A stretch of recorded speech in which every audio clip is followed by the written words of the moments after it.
Let's see, the demon's script. I don't know, maybe this is like an epilogue or something. The car began to rattle as the road turned from asphalt to gravel. The cry of the cicadas seeped through the tightly shut windows. Most people would open their car windows and let the natural air in along with the sounds of the cicadas. But people are also spoiled. He'd rather keep himself cool with the air conditioning turned to max than listen to the sounds of nature. Usually it was the rainy season at this time of year. But this June, the summer had already come without any rain. Just like how the weather was on that day 20 years ago. When is this? Oh, is this the guy that we followed in chapter 4? 風光明媚ないい土地です。ひょっとしたら隣の村みたいに世界文化遺産に指定されることもあったかもしれないのに惜しいですね。そのおかげで観光客がいない。実に快適じゃないか。どうして旅行者ってのは田舎じゃ交通法規を忘れられるんだ。道路いっぱいに横になりやがって。赤坂先輩はアウトドア今も？最近はさっぱりだな。何しろ暇のない家業だからな。それはお互い様です。おー、いたいた。あやな。The other man noticed and waved his hand before anyone in the car could honk the horn. The man was a young fellow on a motorcycle with a big backpack on his shoulders. He looked like he was ready to go camping. Akasaka and his partner stepped out of the car and shook hands with the young man. 小隊長殿、ご無沙汰いたしております。おう、今のとこはどうだ？元気にやってるか？今日は楽にしてくれていいぞ。こちらは俺が大学時代に大変お世話になった赤坂先輩だ。どうも、赤坂です。今日はもう一人大石という者とご一緒するお約束でしたが、直前に検査入院が入ってしまいまして同行できませんでした。この度はお世話になりますが、よろしく。よろしくお願いします。さて、赤坂先輩、どこから回りますか？ His name was Mamoru Akasaka. He was a veteran detective from the Tokyo Metropolitan... God fucking damn it, I can never pronounce that word. Police department. Sorry, I'm an idiot. Despite the fact that he was close to his retirement, he hadn't lost his clear instinct and sharp eyes at all. Those eyes showed the confidence he'd built through many risky experiences, and he had a well-built muscular body and a fearless aura. He must have fought against many violent criminals. His connection to Hinamizawa went back almost 30 years, all the way to 1978. He was in the Public Safety Division, and there's our word again, Metropolitan, let's go with that. You know, I'm not bright, but I can try. Police Department. He came to Hinamizawa to investigate the kidnapping case of the grandson of Inukai, the then Minister of Construction. There he met Ueshi and Rika Furude. Rika Furude predicted her own death. Akasaka regretted for the rest of his life that he couldn't save that little girl from her fate. He saw the news of the great Hinamizawa disaster on TV and met up again with Ueshi. They pledged to uncover the mystery of both the cruel fate that fell upon the little girl and the series of mysterious deaths in Hinamizawa. Unfortunately, Hinamizawa was sealed off for a long time.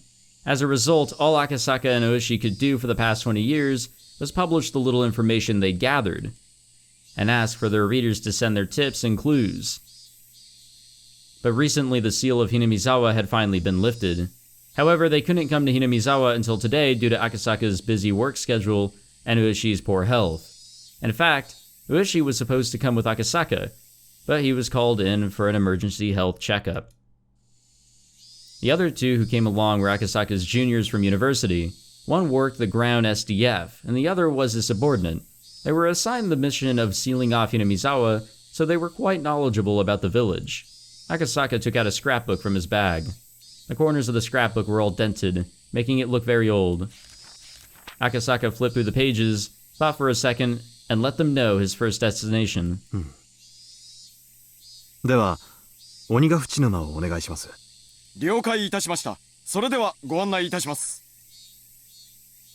The The young man got on his bike and waited for the others to get back to their car. They honked at each other to signal that they were ready, and the young man led the car to the swamp. Heading through the forest, they came to an open area where the ground was covered by concrete. There wasn't even a single drop of water in sight. All the water of the swamp had been replaced by concrete. That was what Onigafuchi Swamp looked like now. 沼どころか水たまりもないな。大災害後のだいぶ初期に埋め立てられたと聞いています。自分がここへ着任した時はすでに埋め立てられていました。ちょっと降りてみよう。 Akasaka got out of the car and walked to the center of the concrete-filled swamp. It wasn't a parking lot or a heliport. It was just a huge empty concrete space right in the middle of the forest. なるほど。これがネットでよく言う UFO の着陸場というやつか。そんなことを言われてるんですか？ここの写真がよくミステリー系のサイトに紹介されてるよ。ここで政府と宇宙人が交流してたって言うんだ。確かにこんな森の中にポカンとこんなコンクリートの空き地があれば不審に思うよな。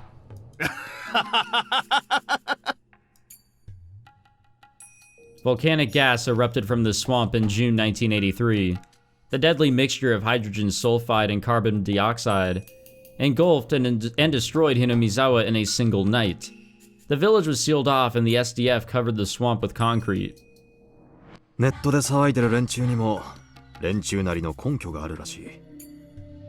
地質学的に言ってガスの発生源を塞ぐために沼をコンクリートで固めるなんてのは何の意味もないかららしいんだ。なるほど。確かに活火山の火口をコンクリートで埋めたという話は聞かないですね。でもまあ税金での無駄な工事は我が国の伝統ですから。 Amen to that, brother. Lately, people who love things like supernatural phenomena and UFOs write on the internet about the Great Hinamizawa disaster. It's well known by now that the cause of the disaster was an eruption of deadly volcanic gas from a magma chamber. In 1986, a similar natural disaster occurred at Lake Nyos in Cameroon, Africa. So people easily believed that such a rare natural disaster could occur anywhere on Earth. And that was what happened in Hinamizawa as well. However, a rumor about another possible explanation had begun to fly around on the internet recently. They say that the disaster was a cover-up by the government, and that it was actually a biochemical terrorist attack by aliens. Why had such a rumor begun to spread now? They claim to back up their theory with a secret document known as File Number 34. Why did they have to use the fucking number 34? Someone online named it File Number 34 for descriptive purposes, but the name spread and stuck since then because it sounded like a government conspiracy, and people loved it. It's unknown how or from where they obtained those documents, but they posted scans and pictures which were all ridiculous. Plus, more fake evidence was produced over time, and now even the existence of such documents are in doubt. I mean, yeah, we know what it's all fucking from, but how did it get out there? File number 34 deserves a little bit more explanation. However, since it started on the internet, truths and lies were all mixed together, and it has become more like an urban legend. So, this is what is believed to be mostly true. File number 34 was a notebook written by a nurse named Mio Takano, who worked at a local clinic in Hinamizawa. File number 34 was most likely named after her. This woman was a researcher who studied the demon myth of Hinamizawa and tried to solve what it meant. The contents of this notebook state that she prophesized the Great Hinamizawa disaster of 1983. According to her research, a UFO crash-landed in Hinamizawa a long time ago and sunk into Onigafuchi Swamp. The UFO carried parasitic bacteria from space, and they began to infect the locals. The infected villagers began to behave extremely violently, so much so that they were fit for the word demon. Mio Takano insisted that this was the explanation for the myth about demons pouring out of the swamp. An alien who survived the crash realized that the Earthlings had gone crazy because of the bacteria he brought in, and he decided to show himself to the villagers to help them out. This is how Yashiro-sama was born. The alien was able to cure the villagers with highly advanced technology, but couldn't eradicate the bacteria completely. Since the villagers looked up to the alien as some sort of deity, the alien utilized its status to hand down specific rules to the villagers in order to stabilize the disease. The bacteria took a liking to Hinamizawa's habitat, so when a carrier of the disease left Hinamizawa, their symptoms would reemerge. Therefore, the alien made it a rule not to leave the village. This leads to the legend of the transcendence of Onigafuchi. The weird practices and miracles that the villagers performed were realized by means of the advanced technology that they received from the alien.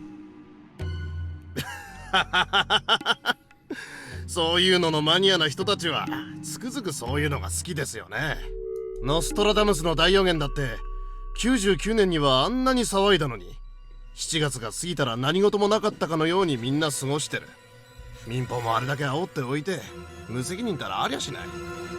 でも高野美代は南沢大災害を予見したらしい。それは嘘じゃない。確かにこのスクラップ帳に書いてある。そんなまさか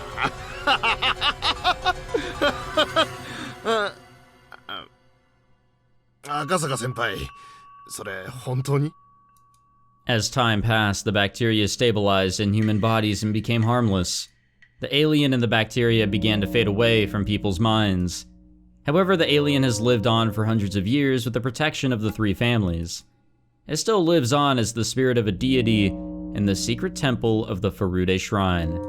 The alien manipulated the bacteria living inside of the villagers and maintained control over them for hundreds of years. The alien wanted to regain its power, and started researching how to bring back the lost powers of the bacteria, etc., etc. Things get much stranger from there.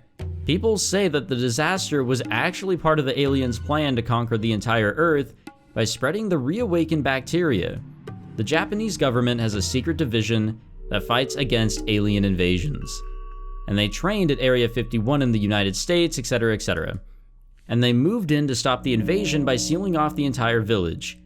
And they killed all the residents by using toxic gas. 映画でそんなのありましたね。なんて言ったっけな。この辺まで来ると俺もそろそろめちゃくちゃだなとは思う。ただこのめちゃくちゃを書いた高野美代は昭和58年の6月中旬、正体不明の開始を遂げる。そしてその死の直前に自らの死を悟ったかのように村の一人の少女にこのスクラップ帳を預けて意志を託したというんだ。 That girl is known as Girl A.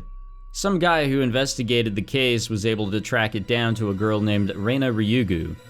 So now it's known as the Rena Ryugu theory on the internet. Rena Ryugu inherited Mio Takano's will by means of the scrapbooks. She tried to fight against the planned invasion by holding a school hostage and demanding the local police uncover the alien's plot. Of course, no one believed her, and they assumed that she was in a state of paranoia. Back then, people assumed that Rena Ryugu took Mio Takano's delusion seriously and was motivated to commit a poorly executed crime. When she held the school hostage, Rena Ryugu told local police that the alien was controlling the three families and that it was plotting bioterrorism on a massive scale. And the very next day, the great Hinamizawa disaster occurred. まさか、そりゃ偶然じゃないんですか? There's a lot of coincidences happening here. They could very well be, but something is fucking happening here. わからない。偶然ではないと思う連中に言わせると、その後の自衛隊による封鎖はおかしなことだらけらしい。例えば、この沼の埋め立てが一例だ。そして埋め立てる前に明らかに通常の地質調査とは異なる秘密の調査を行っていたとされていて、当時ここの封鎖に関わっていた自衛隊員たちがそれを何人も証言している。否定派はそれを単にガスの発生地なので危険に備えて立ち入りを制限していただけだと主張するんだがね。それは多分否定派の言うのが正しいんじゃないかと思いますね。他にも異常に長かった封鎖期間も疑惑の目が向けられている。近年に起こった離島の火山ガス災害の例を見ても分かるように 4,5 年で立ち入り禁止を解いている。Hinamizawa のケースは例外中の例外のケースのはずなのに、封鎖は極めて長期に及んだ。あのケースは島民が帰島を強く希望したからと聞いています。Hinamizawaには帰る人がそもそもいないんだから、十分安全が確認できるまでたっぷり期間を置いただけなのでは。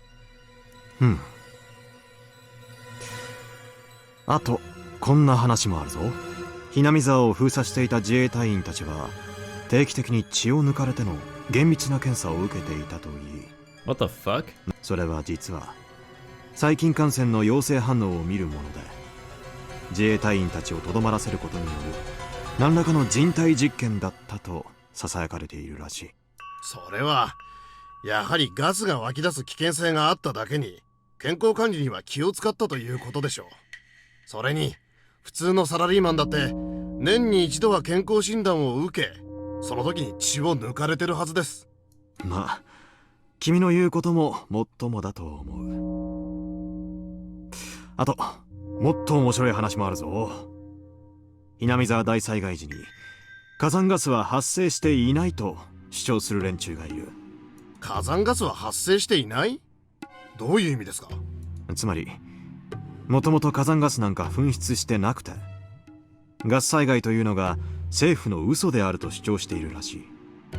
ほら、洋画の人類と UFO がコンタクトする作品でも同じ設定だったじゃないか。それこそミステリーマニアのこじつけだと思いますね。で、その連中は何を根拠に火山ガスが発生しなかったと言っているんです？封鎖解除後、ミステリーマニアがどっと押し寄せて UFO 説を補強するためにいろいろ調べたらしい。で、連中の主張はこうだ。政府発表の火山ガス成分によるならば、硫化水素によって金属が腐食されたり、自然体系に大きなダメージが残るはずだ。にもかかわらず、Hinamizawaにはそういう痕跡が残っておらず、もっともあれから20年も放置された村なんだ。そんな痕跡を発見できたかどうかは疑わしいな。やはりつくづくインターネットというのは信用できませんね。で、まさか赤坂先輩はその怪しげな話を信じてるわけですか？最初は信じなかったが、最近は俺もわからない。何割かは真実が含まれているかもしれないと思うようになっている。赤坂先輩ともあろうお方が UFO 話を信じるんですか？このスクラップ帳、これが本物の34号文書だとしたら、昭和58年6月25日にHinamizawa営林署に人質を取って籠城した竜宮レイナが所持していた正真正銘本物の34号文書だ。Hinamizawa大災害の混乱で長いこと行方不明だったが、近年大石さんの古い友人が県警の保存庫で発見したらしい。Back then, Ueshi thought Rena Ryugu was delusional, but after reading this again after the Great Hinamizawa disaster, some of the contents seemed to hold vital clues. It's not the alien part that he was interested in, but her theory that an endemic disease of parasitic microbes in Hinamizawa was responsible for the curse of Oyashiro-sama. Of course, there's no proof that such microbes existed, so it still remains at a theoretical level. 大石さんの仮説なんだが、御三家が過去の信仰心を村に取り戻すために大昔の毒性の強い病原体を研究していたのは本当じゃないかって言うんだ。Hinamizawa大災害は実はその結果の失敗じゃないかってな。This theory is also based on the theories and myths he found on the internet. The village clinic's chief doctor died mysteriously right before the Great Hinamizawa disaster, so that happened again. Okay. A girl, Rika Furude, was brutally murdered on the night Rena Ryugu took the school hostage.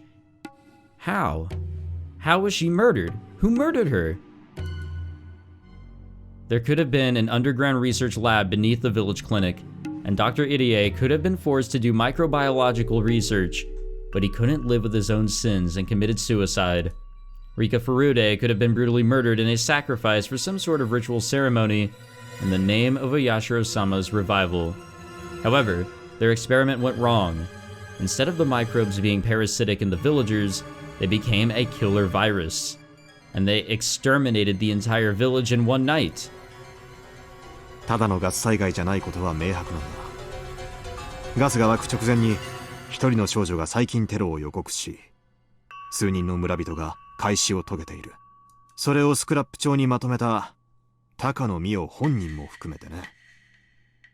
あれを偶然の予見不可能な災害だとするにはどうも腑に落ちない要素が少なくない。この34号文章を読めばそれらは明らかにはっきりしてくる。じゃあHinamizawa大災害は自然災害ではなく細菌テロ。 An accidental act, yeah. In the modern era, everyone in Japan knows about the shocking incident where a doomsday cult created a nerve gas sarin and unleashed it for the purposes of mass murder. But in the 80s, the idea of a single cult being able to carry out such an act of terrorism didn't even cross our minds. その後の自衛隊の長い封鎖はその殺人ウイルスを調査するためではないかと囁かれているんだが、すっきりしないな。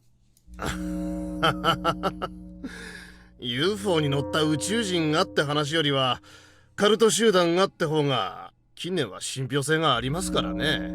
Right? That's what I'm saying. Like, as soon as you bring up the whole UFO alien bullshit, it becomes a little less believable, but if you cut that out, it connects some dots. It really does. And it's really the only fucking lead we have to go on. But then again, this is Mio Takano.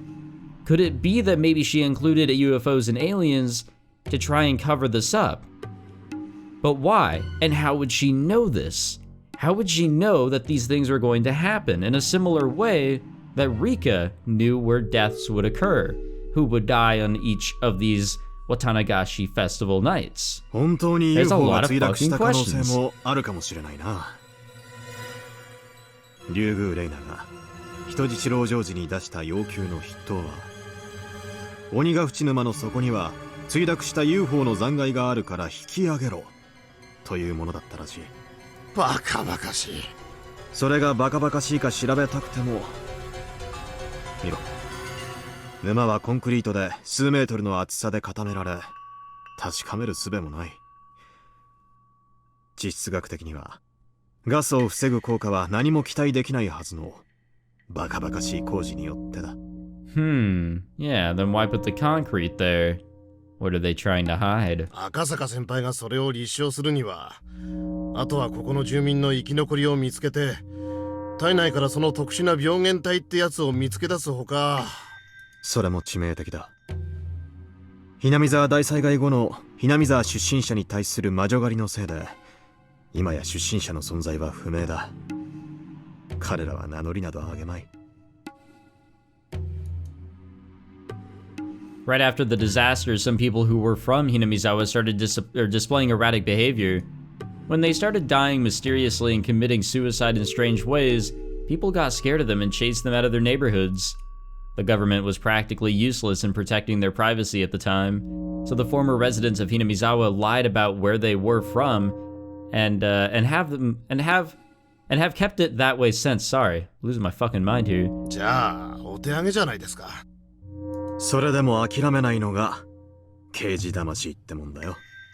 あれが自然災害じゃなかったっていう状況証拠はいくらでもあるんだ。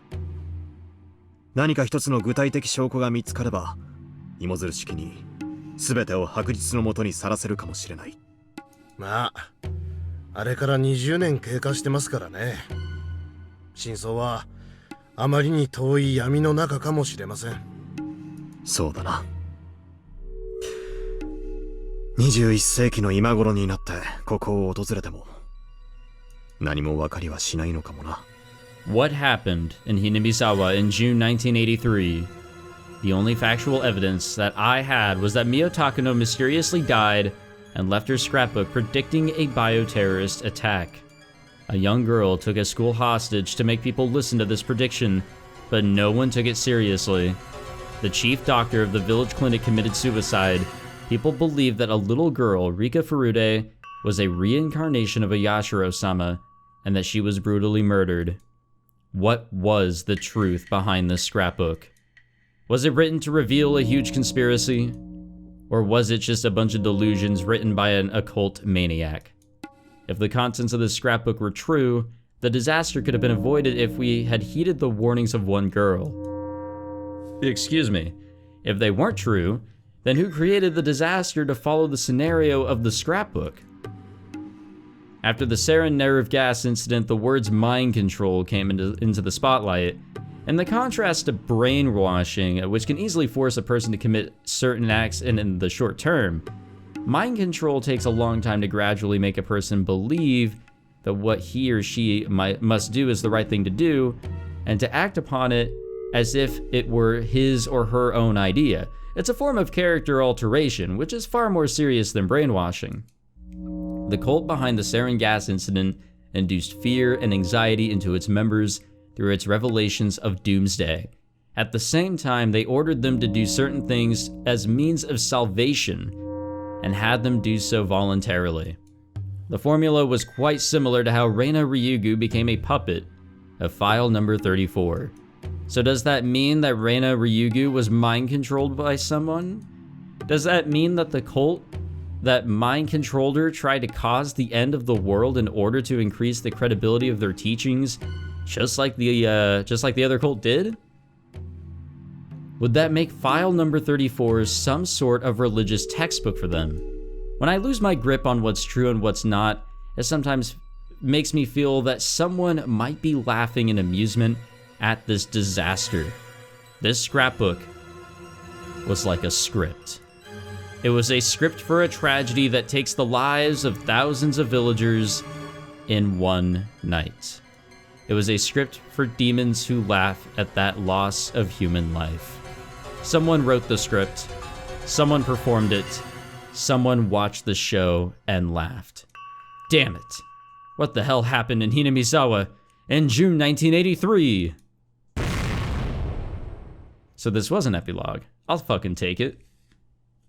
I mean, the question is good, and I guess this isn't a good end of any sort.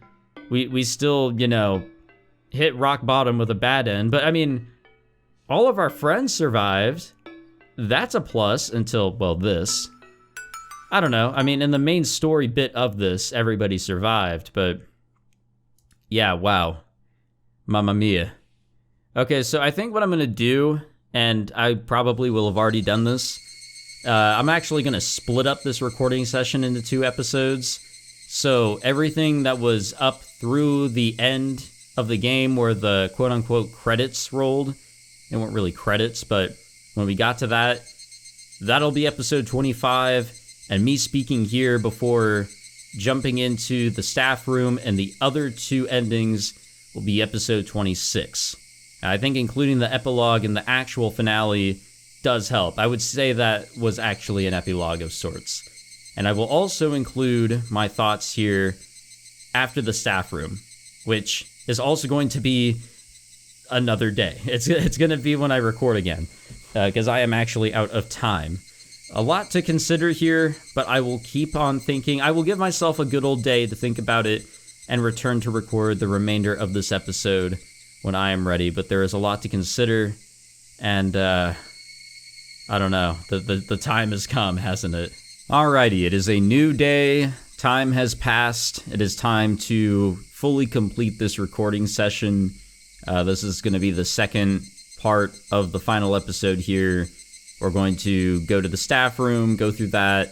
I'm going to state my thoughts of the game and my final predictions before we jump into the bad endings that we skipped on our way here to the end here.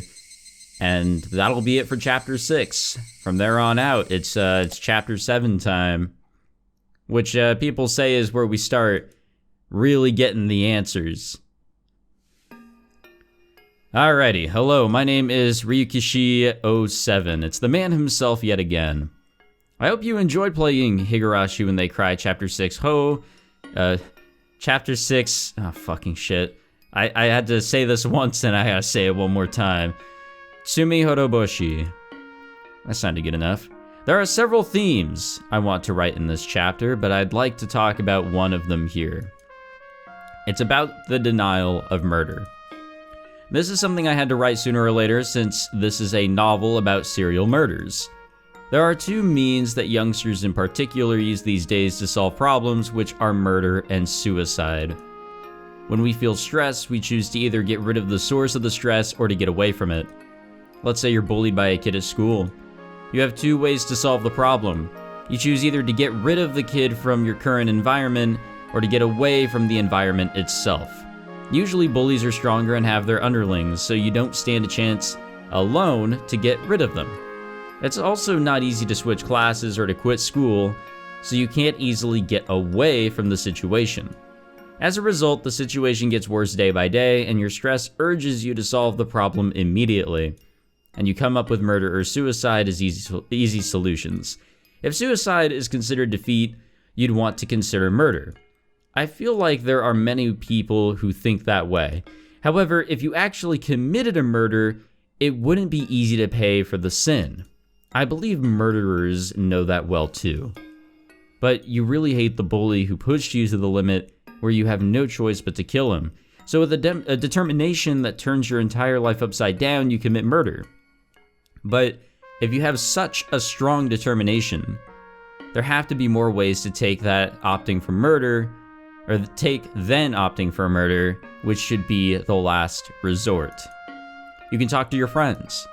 If that doesn't work, you can talk to your family. If that doesn't work, you can talk to your teacher. If that doesn't work, then what? There have to be more ways. If you have the determination to give up on your life by committing murder, there have to be more ways. Our modern era is better than any era before it. There are many hotlines that you can call to talk to someone. Even if you don't have any friends or family, there are many places you can go for help. The people who will answer the phone aren't amateurs. They're volunteers, but they're also veterans who have worked as social workers or juvenile counselors for a long time. I can assure you that they have more social experience and passion than your parents do. People who work to help people for free can't be bad people. If you feel like you have no choice but to kill the bully or commit suicide, please try to call those hotlines. People who think it's useless to talk to others usually haven't really talked to anyone. Have the courage to call. There will be somebody you can completely rely on at the other end of the line. Don't keep it to yourself. Talk to somebody. Higurashi 07 wrote such a long story just to tell you this. He must be a very poor writer. So, Higurashi 07 wants to talk to you all rather than worrying all by himself. How can I write even more entertaining stories? Bitter laugh. Great. I think it is a good topic to bring up, and I kind of figured that was going to be what would be talked about as the main theme here, is the moral, you know, ethics, morals, whatever, what have you. It's kind of the big importance that we've seen here and there in these chapters. But I mean, you can compare that to Chapter 3, where Keiichi was using the same excuse. He felt like there truly was no other choice to properly help Sodoko. That's why he immediately jumped to murder. And Rena, feeling like she was backed into a corner, immediately jumped to murder. But in her case, she also kind of had to self-defend. But did she really have to go all the way to murdering those people? I don't know. I really don't think so. And I mean, it's also the same thing in Chapter 5. Did Shion really think that she needed to go and kill all the people she killed? No, absolutely not. But we talked about that in Chapter 5 in the staff room as well. Murder is not morally correct, obviously, and humans have morals and ethics and what have you most of the time. Those who don't, well, they're different. We'll throw them under a different category. But we do have these morals that are supposed to protect us from these decisions, but obviously when you're younger and still developing, yeah, we're going to make stupid decisions, and some of those stupid decisions may, you know, be what we have seen in this chapter.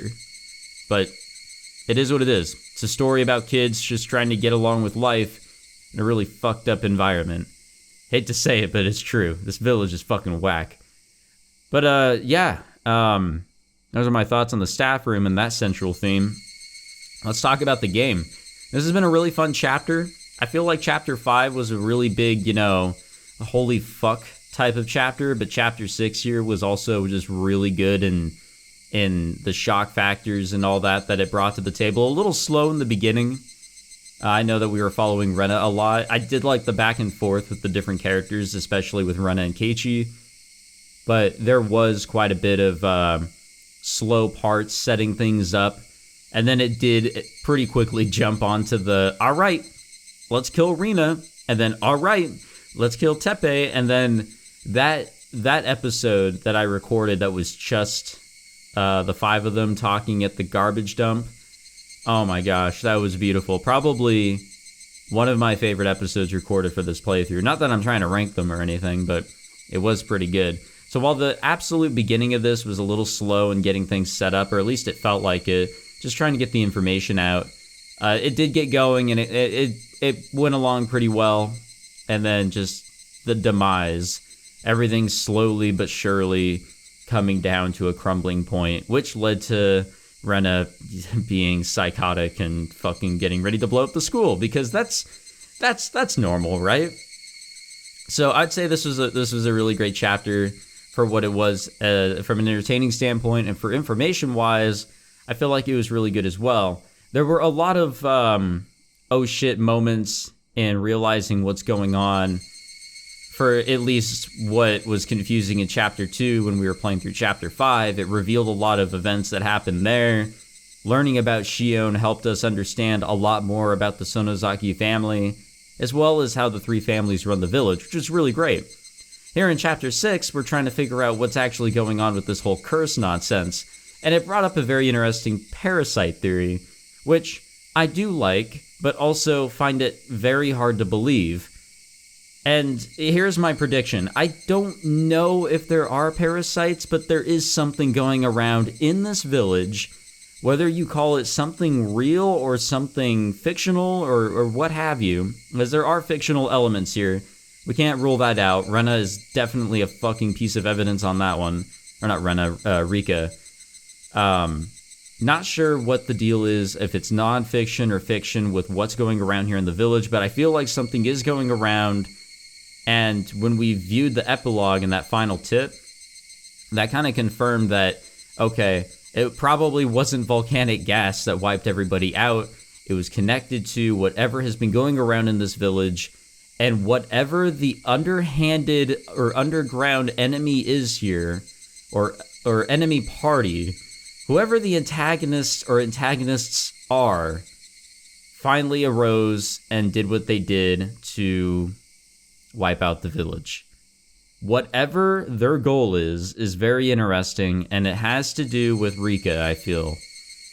It seems like every time that she dies at the hands of whoever the antagonist is, the village will succumb to its demise that we've seen in most chapters now. But in chapters 2 and 5, things are different, and Rika dies at the hands of Shion, and things don't turn out the right way. And by right way, I mean the antagonist getting their way. It's very interesting. We know the Sonozakis are not behind what is going on the underside here of the village, but it's kind of hard to really see what is going on here. I'm not entirely sure myself. I'm sure there's like hella clues and all that, but I'm slow, you know?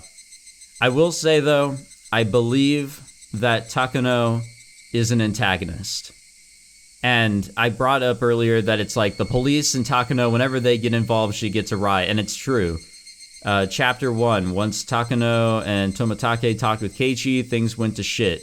Chapter 2, whenever they went into the fucking shrine house with her, things went to shit. Chapter 3, when Keiichi fucking decided to commit murder and ran into Takano, things went to shit.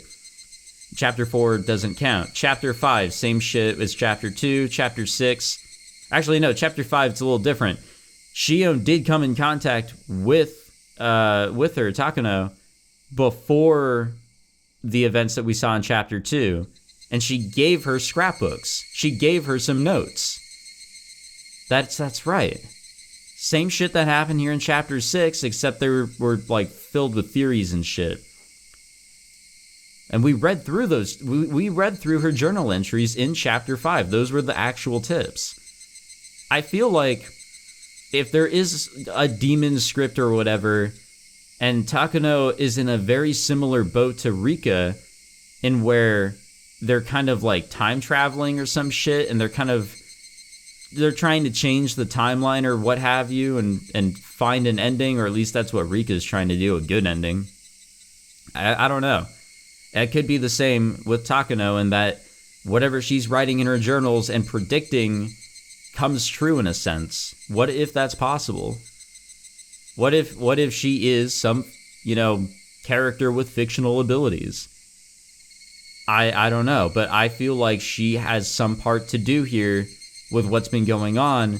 If anything, she is steering everybody in the wrong fucking direction, and that leads to the demise of our characters. Didn't happen really here in Chapter 6, but it almost did. It almost did. It really should have, but it almost fucking did. So I feel like Takano, in some way, is also an antagonist. What way that is, I'm not entirely sure. Now, Dr. Irie, I've been thinking about him as well. Not really sure what his role is anymore, except for being a pedophile, or a wannabe. But as funny as that guy is, and I do like his character, I am suspicious of him, very much so. His committing suicide deal that we've seen now in Chapter 3 and 6 here is very concerning. There's a reason behind that. I don't know if he's being forced, or if he's connected to whoever our underhanded, underground, whoever they are, antagonists are. But something's going on, and I feel like he is greatly connected to it. And it would make sense because, well, Takano used to work at that clinic. I think Rena had every reason to be suspicious of that fucking clinic. I don't know. It just sort of seems like there's something we're not learning from him. As nice of a character as he is, that could also make him all the more suspicious. And he knows all the main characters really well. Shit, even Satoshi, being his coach, and being connected here with the school, so he knows all the main characters through them. So, he knows everybody. And then there was his connection in Chapter 4, whenever he was called upon to look at the kidnapped grandson. I mean, he seemed, concerned of what was going on, but I don't know, that seemed like a really weird situation. I think that's all I have to predict.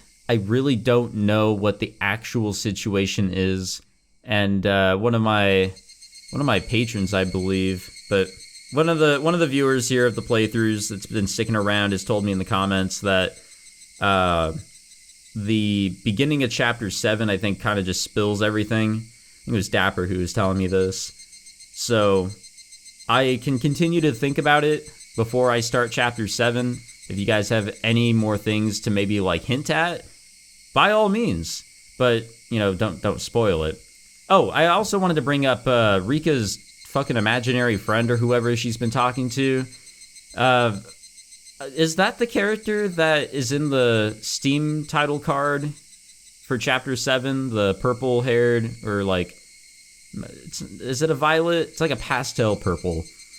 It's the character who looks like she has horns. I don't know if they are horns. I don't know who she is, but apparently it's a character that only Rika can see and talk to, and that was hinted at in one of the tips. I don't know who she is, but I feel like she has some sort of importance and connection to Rika's ability to go through all these worlds and try to survive at least one of them, which she seems to have failed to do for how many attempts? Probably hundreds, if not thousands. So she's been at this game for a while.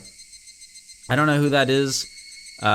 Really, the only thing I've been spoiled on for that character is that she also will say Nipa with Rika, because I was watching one of those, all right, here's a compilation of Rika saying Nipa, and they included her. I'm like, I don't know who this is.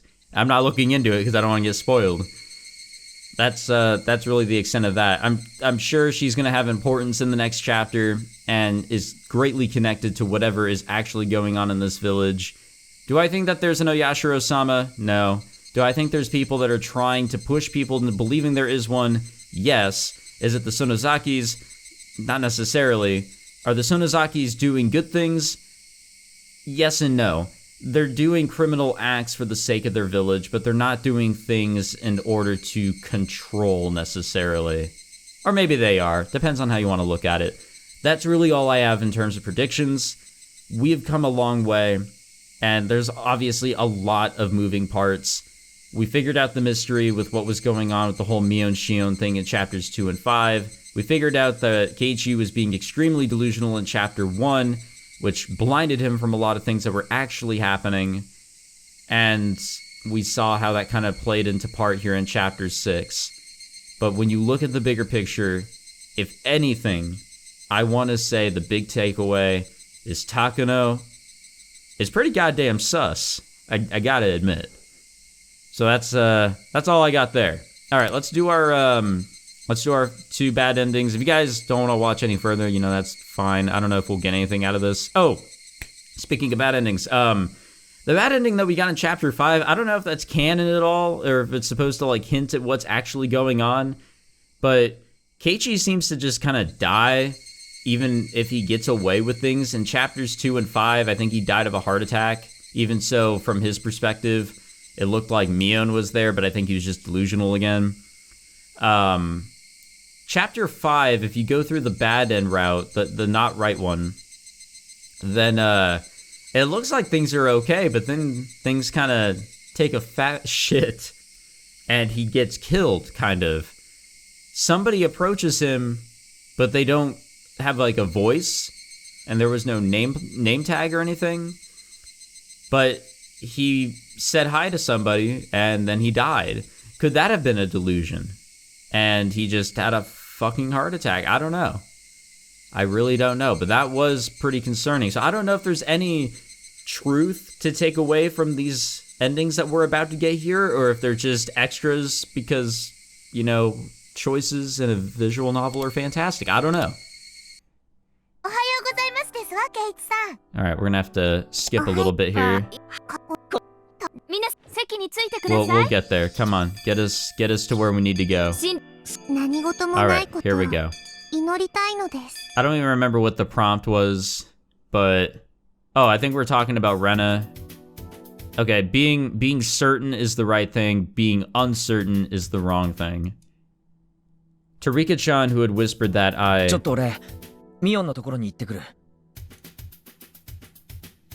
What were we doing with Mion? After taking my leave from them, I left the classroom and headed to the faculty office where Mion had gone to make a phone call.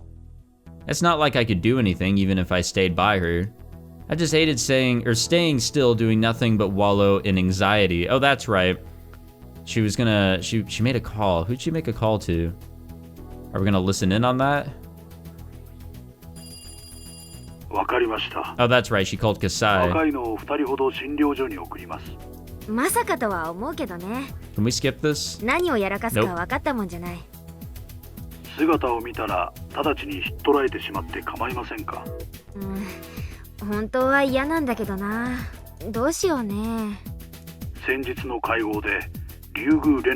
Okay, we know this. We know this. This is the same conversation. Figuring out what's different and what isn't is going to be really fun here. Alright, and she sensed Chie-sensei. Okay, yeah, so this is the same conversation. Most of them thought Rena ran away from home. After she did, cops made too much of a fuss over it. Okay, yeah, we know this. Okay, we know these. We're still following, Mion right now. Okay, we know this still. This is gonna be difficult. It's the same thing in chapter 5. Ryugu-san becomes a bad kid. Okay, we know this one too. Her weird way of looking at that. I made to leave the teacher's office to go back to the classroom, but right then the phone rang. Okay, this is exit to the hallway. Then I heard the tone of her voice change. Okay. It was Rena.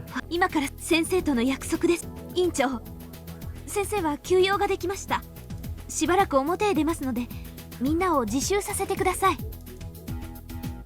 She took her car key from her purse. Yeah, we know 先 that. 生、今の電話はレナ。以上です。よろしく頼みますよ、委員長。 Chie-sensei completely ignored me and she ran out to the hallway. And then, yep, she fucking left. And then here's Keiichi. どうした？シエ先生慌ててどこに行ったんだ？レナから電話があった。え、なんて？ I ran after the teacher without answering that. Kei-chan followed behind me. Oh, okay.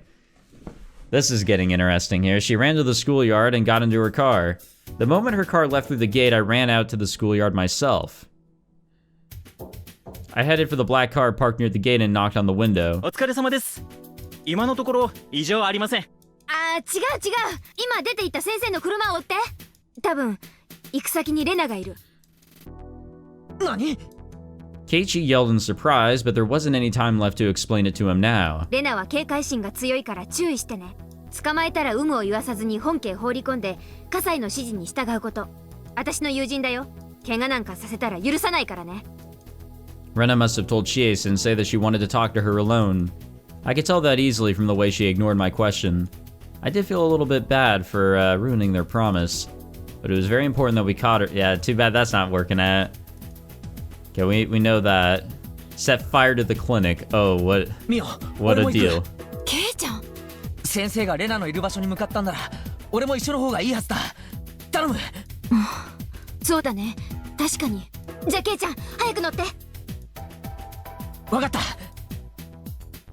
Kei-chan opened the car door and swiftly climbed into the passenger seat. While we were dilly-dallying, the teacher's car was beginning to disappear from our line of sight. We could only pray we didn't lose sight of her. よろしく頼んだよ、ケイちゃん。ああ、任せとけ。The car made a rough U-turn onto the gravel road and it chased after Chie-sensei's car at full speed. As they tailed the shadow of the disappearing car, I could only pray for the series of misfortune to end on a quiet note. I can really see how this is starting to go bad. Chie-sensei's car soon came into view. It was traveling at a very fast pace, but thankfully she was the sort of person who didn't drive above the speed limit. We passed the stone steps of the Furude Shrine and left the paved road part way, into a coarse mountain trail. Where we were headed wasn't even to the dam construction site, where the mountains of trash lay. We were headed to an unknown location which I wasn't aware of, as I was still unfamiliar with the area. この道ってどこに続いてます？山の方っすね。このまま行くと谷をまたいだ隣の町へのルートになるっす。And as if it nodded in agreement with the driver's words, the vegetation around us opened up on one side, and we saw mountains in the distance and a valley between them. I saw a stream up ahead and a suspension bridge straddling it. According to him, there was certainly an unmanned office cabin in the vicinity set up for emergency purposes. Judging by Chie-sensei's panic, had Rena threatened to jump off from there or something if she didn't come? If so, then why exactly? That's right. Just why had she called Chie-sensei out to the suspension bridge? The sudden question triggered a throbbing anxiety which spread across my chest. First of all, what did Rena even have to do with Chie-sensei? I mean, it's not like they were on bad terms. Rena was a good student, so she had a good relationship with her teacher. But it's not like she had a trusting relationship with her, enough to call her and consult her on such affairs. And also, why the suspension bridge? If it was a threat to jump off if she didn't come, the shrine had a good enough elevation for that. She didn't have to call her all the way out here. I was astonished, finally having understood Rena's intentions. 運転手さん、千恵先生の車を止めてくれ。え？早く。Keiichi's a quick man. I want to say smart, but I don't know sometimes. As we noisily rang the car horn, Chie-sensei's car came to a halt, almost close enough to hit us, and she got down looking stunned. And after recognizing me in the passenger seat of the car behind hers, she tried to yell out, but I beat her to it and cried we're in big trouble. 何？先生、俺たちレナに騙されたんだ。レナはここにはいない。The teacher didn't understand what I was talking about and donned a confused expression. but there wasn't even any time to explain it to her, so I flew towards the phone booth near us, put a 10 yen coin in the slot, and dialed the phone number to the staff room, which I vaguely recalled. Please somebody answer. Mion, Sotoko, Rika-chan, I don't care if it's anybody else either. I had to tell this to the people at school fast. So hurry. Hurry up and pick up the phone. It's gonna be Rena. It's gonna be Rena. Then, after the phone had rang around 10 times and I had almost given up, the call went through. もしもし。すみません。俺、前原です。すぐに、園崎美音に繋いでください。もしもし？聞こえてるのか？もしもし？ I didn't know if it was because I was using an old phone or because the line was too far away, but I couldn't hear anything from the receiver. And then, when I was about to raise my voice and yell into the phone... 何、圭一くん。みーちゃんに何か用かな。かな。My prediction was on the mark. It was even worse than I had imagined. レナ、そこにいるんだな。うん、いるよ。みーちゃんたちも一緒にね。圭一くんがいないのが残念だよ。一人じゃなかなかやりづらくって。うるさく騒いだり泣いたりして頭にきたから、何度か殴っちゃった。Oh no. That's right. Keiichi was there to help out and mitigate and keep the situation a little under control. なんてこと。おいレナ、いいか。ここには千恵先生もいる。だから落ち着いて俺の話を。圭一くんはそっちに行っちゃったのか。だったらお話はこっちで聞くね。早く来てね。待ってるから。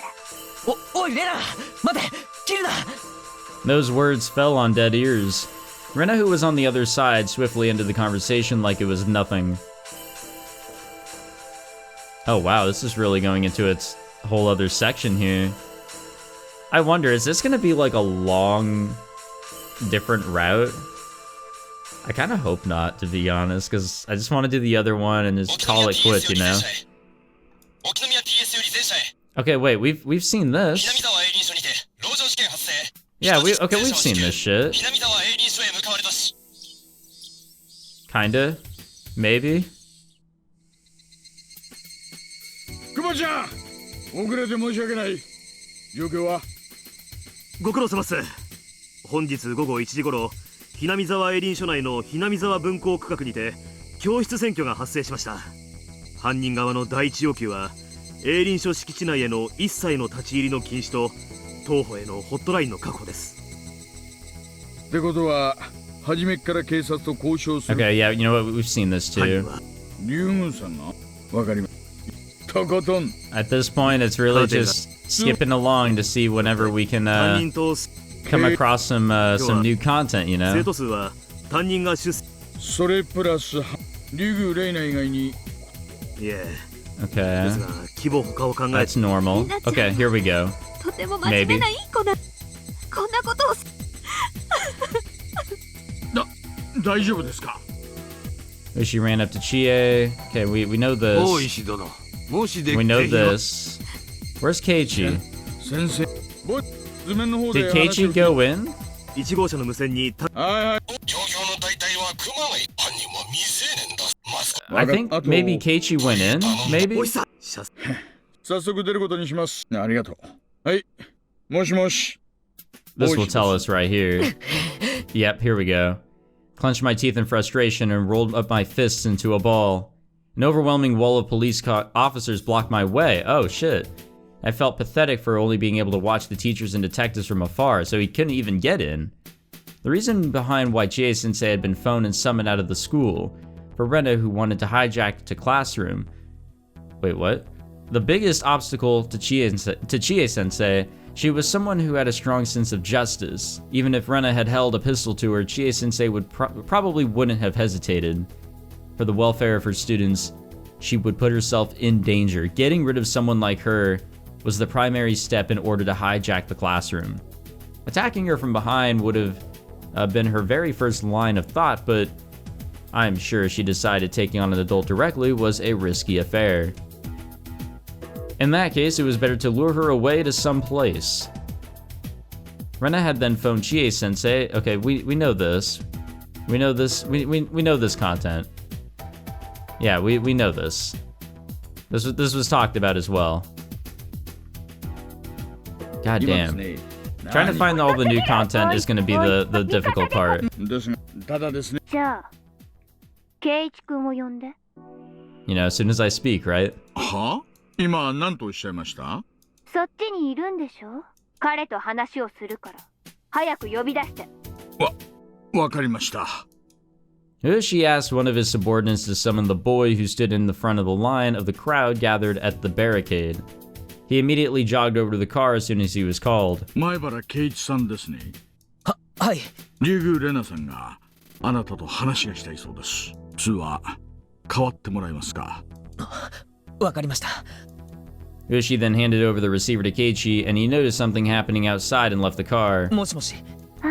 圭一君、よかった。戻ってきてくれたんだね。レナ。警察がね、レナの言うことを信じてくれないの。レナの言ってることが本当で、レナがやろうとしてることが本気だって。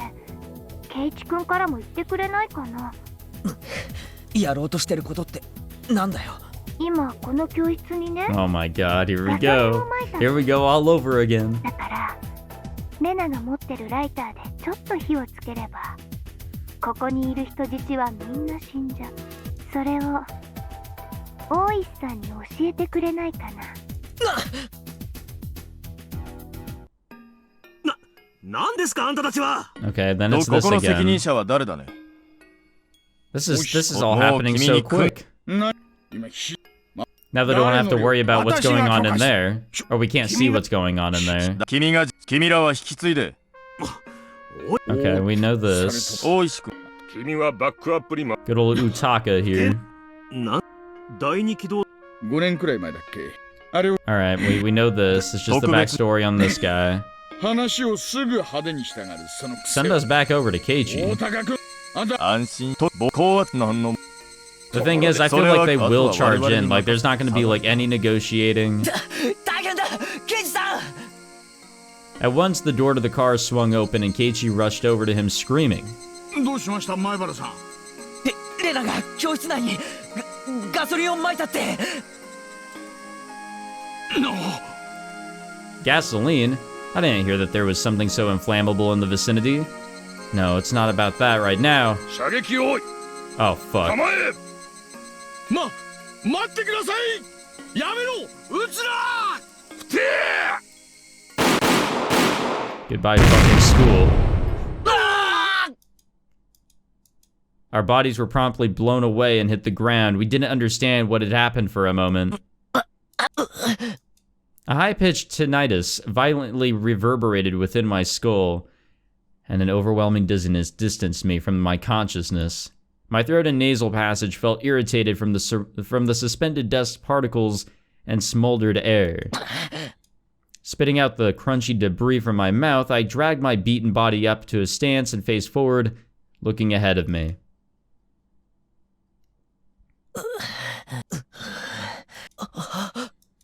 There were many police officers scattered about on the ground, groaning from the impact. A voice of agony filled the air next to me. As I faced it, it turned out to be the detective I had been talking to just now. His entire body was covered in dirt and debris, and he was bleeding from his head. As I began to sit down in concern for him, I suddenly remembered Mion and Rena's safety. Wow. Then I turned towards the direction of the school. I couldn't believe it. Or I couldn't believe what I was seeing.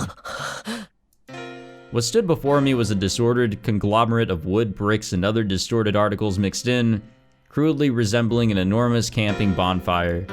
The flames that had risen up in between that mass burned so high that they seemed to reach up into the evening twilight. Even from this faraway distance, I could perceive the heat and the scorching smell. No, this had to have been a dream. This couldn't be our school. No, this wasn't even a school in the first place. I staggered over. Fumbling forward with my useless legs, I walked over to that monstrosity.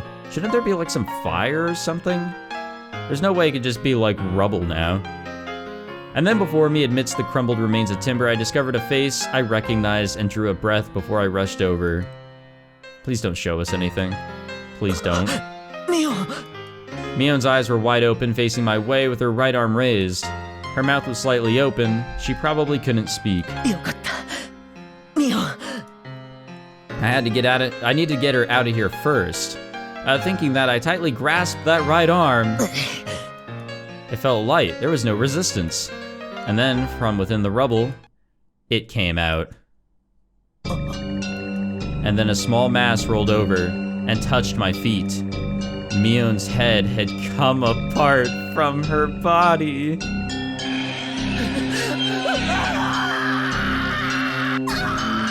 Creepy. But not surprising.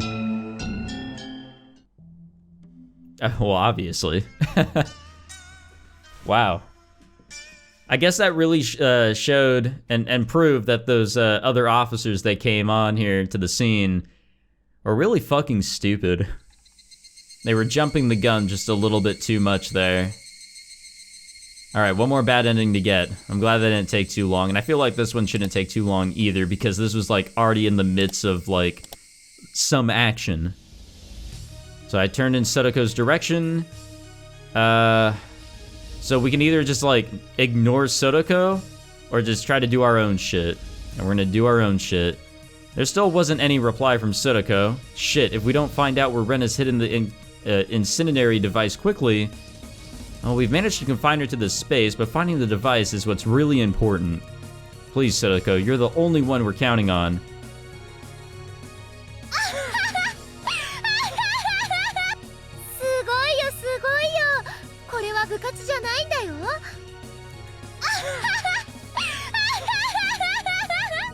Rena, who had thrown Rika-chan aside, swung around to face me as she stood up, her eyes glittering with fury. And then, with an icy jeer enough to make my hairs stand on their ends, she raised her hatchet above her head. Shit! Adrenaline gushing through my veins, I twisted my body to barely dodge Rena's attack as the hatchet sliced through the air. The hatchet she had swung recklessly sunk into the wooden floor with a thunderous roar, and Rena retracted it as if it were nothing and held it up once more as she sniggered, flashing her red tongue in mirth. Okay, I guess all these are having like a different like part to them. It's like trailing off, you know, into their own different section. Where like for sure he's getting the bad end. Sayonara, Keiichi-kun. Rena ni ayamatte mo ii yo. Fuck. I wasn't supposed to be wasting my time doing this. If I don't hurry up, the explosive device Rena set up is going to... And then it was immediately after Sotoko's desperate scream. Goodbye. Anything and everything in the world before me disappeared into the void, including myself. Is that it? Yep. Oh, that was easy. That's a lot easier than I thought it was gonna be. Alright. So I think we got everything. I think I got all the Steam achievements. I'm really going for that 100% run on the Higurashi When They Cry chapters. It's the honest goal here. Like, sure, the story's important, but if we're not getting 100%, we're not doing it right. And let's see, do I have 100%? I do, yes. All right, 15 out of 15 achievements, perfect. All right. So I guess that's it. I will wait a little bit before I actually start recording Chapter 7. If there's any tips or anything that you guys want to, you know, hand off to me, like, hey, remember this scene? Think about it a little bit. You know, what does soup taste like? Or some shit like that. By all means, just please no spoilers. Anything to maybe push me to come up with a prediction between the time frame of recording the end of this and starting the recording of Chapter 7. But obviously, if I had already started recording Chapter 7, you know, it's all good. Don't worry. Just, you know, hop on the train. But thank you all for this playthrough. This was a lot of fun. Really, all the playthroughs up to this point. Knowing that going forward, we're absolutely going to be told what is going on, and we're going to be shooting for a solution, hopefully. being in the, with the question arc and now starting here with the answer arcs and being in the dark and slowly starting to piece things together, it has been an absolute blast. It really has been. In a way, it's bittersweet that we're moving on to, finding out what's going on. And as excited as I am, I will be patient, allow myself time to think, and will prepare myself for what's to come in Chapter 7. I'm ready to see what sort of resolution or attempts at a resolution will be taken, because I guess our goal now is to prevent a possibility of tragedy, to prevent anything from going wrong with our characters from being persuaded otherwise, and to figure out what's going on with whoever our antagonist party is. And we'll just move on from there. See what else goes on, So, I'm excited, but I will be patient, and will gladly read whatever comments you guys got to leave in whatever. And tell me if I'm wrong on any of my predictions, by the way. Like, if I'm, way off, hey, parasites, UFOs, don't worry about that or something. I'm sure there's a point, but if I'm really off on something, by all means, and if you think there's something I really need to know that has been stated already, by all means, just please no spoilers, and I'm really excited to move on. So thank you all for commenting, viewing, and sharing whatever with my videos here. It has been a fun 6 chapters. The final 2 chapters are here, ready to rock and roll. If you enjoyed this episode, be sure to leave a like, subscribe, all that fancy jazz, and I will gladly see you all in Chapter 7. Take it easy, everybody.